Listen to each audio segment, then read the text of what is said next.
Hey there, Sharon Horne-Ellstrom here. Welcome to day 1224 of What's You Up To Now, documenting the journey as I transition from brick and mortar corporate world of businesses over, quarter century in corporate America, working for some of the coolest companies and corporations on the planet, as well as 47, I know it's a ton, 47 years working in different businesses and different industries throughout my business ownership and entrepreneurial career, in addition to working in corporate America simultaneously and raising a family. So a little stressed out, little burnt out, little dead there for once, but still here. So obviously figured a lot of things out along the way. Well, in 2017 actually, I had, following my divorce and divestiture of all my businesses with my ex-husband, the opportunity to explore and figure out what I wanted to do with my life. I was old enough that I didn't want to go back to doing a lot of the things I'd done in the past, the been there, done there stuff, been there, done that stuff. But I wasn't old enough to retire and throw in the towel either. I knew I still had some energy and some things to do in my life and in the world. So I decided I would explore the online world, went online, joined the ClickFunnels certification program, became a certified partner for them, and then didn't really do much with it. Did it just for my own education and as a way to enter the online world and try to understand it more quickly and easily. Now, I'd be lying if I said I thought I figured it out more quickly and easily because of that program. It was a great program. Still, it doesn't exist anymore. They closed it down. But there's a few hundred of us. I think there's probably 300 of us planet-wide that actually got that certification and did something or little or nothing with it. But it did give me a foundation and a way of learning and looking at and a framework for understanding the online world. So it gave me a leg up in understanding and having a framework to start with, to study, but I still got sucked into the little, I call them learning loops, and I didn't coin that term, I just learned it online. It's kind of like FOMO. I never had FOMO, F-O-M-O, fear of missing out, until I came online, because it's totally a marketing thing, right? We never really miss out on anything that it is for us. Therefore, fear of missing out is just like all fears. It's just made up. It's a made up fear. Usually we make up to prevent ourselves or get ourselves talked into doing something emotionally that we probably shouldn't have done in the first place because it really probably wasn't for us. But I digress. So, done a lot of things online. Some have been really successful. Some have been, just plain busts. For the last year, and even before that, for decades, I have worked and done challenges. And so last year when the whole pandemic nonsense started, I was like, well, what am I going to do now? What do I want to do? I'd already been doing challenges, but I'm like, what do I want to do now? And I decided that I was going to do a free 30-day get up and go challenge, because so many people I was working with and talking to were like, I don't know what to do. I don't know what to do. And I'm like, yeah, we all know what to do. We just keep telling ourselves that we don't know what to do. So done that 7 times. We'll do it probably the 8th time here in August. Got commitments this summer that make it, not too challenging, but make it uncomfortable to the point of I don't want to do it because I don't think I'm doing people the best service that I possibly can until August. So August 1st, we will do the next Get Up and Go challenge. It will be, I want to say it's probably going to be a free challenge still. And it'll be a 30-day plus challenge. It'll be 31 days.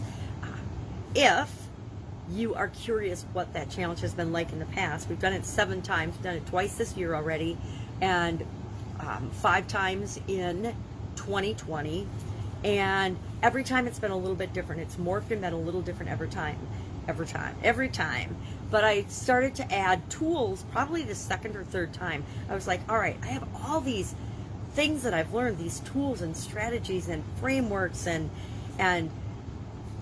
tricks and techniques. I guess they're not tricks and techniques, they're just things that work to make decision making easier, to make deciding among alternatives possible and practical and quick and easy, to look at our life in a different way and change our perspective and our mindset based on the way we look at things. So all these tools that I've been using all of my life, I'm like, well, why am I not sharing these with anybody?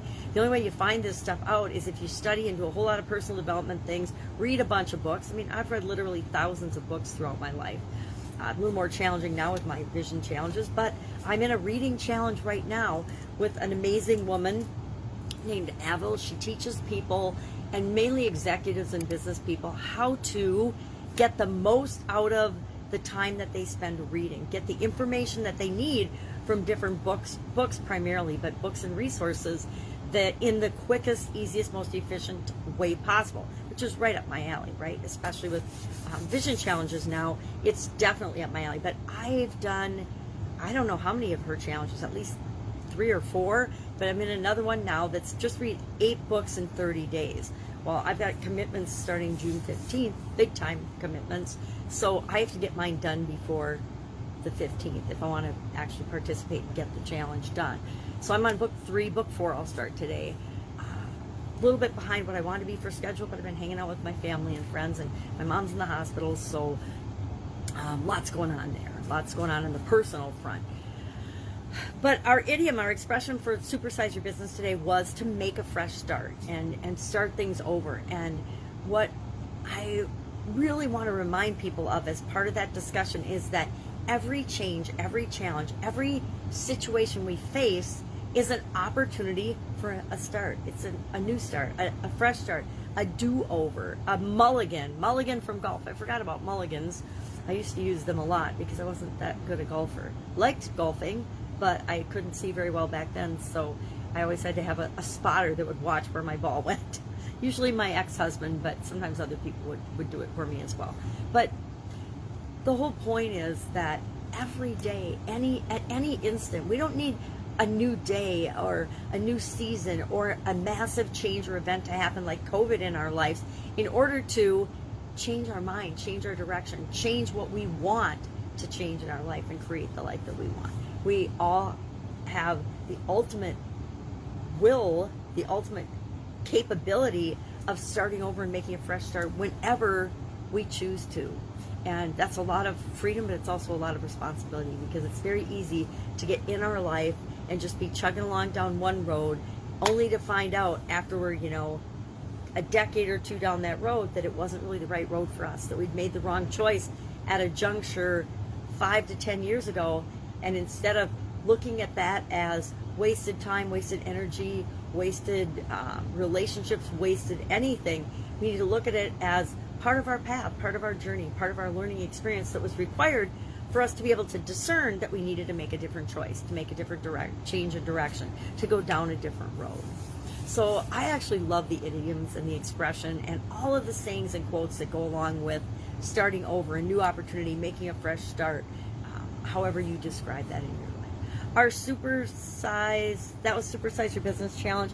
Today, it's not really a challenge, it's just something I do every day. I think today was about, I say 821, but that's not right, because I know I've done well over 900 of them. I just didn't start counting in the beginning. And then I lost my worksheet where I kept track of all of the days and the sayings, which is why sometimes I'll repeat them and I'll do them over again as I pick different categories of idioms. Sometimes there'll be one that I've already done. I'm sure I've done something like a fresh start or a new beginning before. Our annual challenge this year is to do one thing every day that centers us, from this little journal book that I got up at the cabin. We are on day 157, and it was all about setting a goal and then breaking it down and using a process map to set that goal and then break it down into smaller and smaller pieces so that we can start. Well, where do we start? We start by taking some kind of action toward that goal. I learned this probably from Tony Robbins, and he probably learned it from Jim Rohn, and he probably learned it from, I don't know, Andrew Carnegie or somebody, or Henry Ford, that never leave the scene of a decision without taking some kind of action. Never set a goal without immediately following that up with some type of action. Maybe it's just writing down on a piece of paper your goal. That's a commitment to yourself that you're going to achieve that goal. Maybe it's doing some research, some online research. Maybe it's phoning a friend. Maybe it's asking a question. Maybe it's going to the library. Remember when we used to go to the library and look things up because we were curious about them? Whatever it is, make sure whatever you do when you set a goal that you take some immediate action. So that's what I'm thinking about. I'm thinking about a fresh start today. I'm thinking about prayers for my mom. She's got some weird throat infection, so she's in the hospital. I'm sure she's scared. We're always scared when we're in the hospital. Even if we don't think we're scared, we're scared. Because there's a lot going on in that situation that's outside of our control. Thinking about my grandma today. my mom's mom, and how much I love and miss her, and my dad. Thinking about a lot of stuff today, I guess. Whenever I think of a fresh start, I revisit the memories and the things and the wonderful things I'm grateful for in the past, as I bring them with me into the fresh start, the new dynamic, the whatever it is. All right, I'm going to go do some reading for the challenge so I can get those books knocked out, and spend some time with my amazing family today. I invite you to have an amazing day as well. If I can help you anyway, if you've got a question or something that you're struggling with, either online or offline, and you don't really have anyone to ask, hit me up in the comments below. I might not know the exact answer for you, but I guarantee I can hook you up with a resource that can help you get to your next step. All right, have an amazing day. I'll, of course, be with you tomorrow to report in on what you're up to now. Have a great day.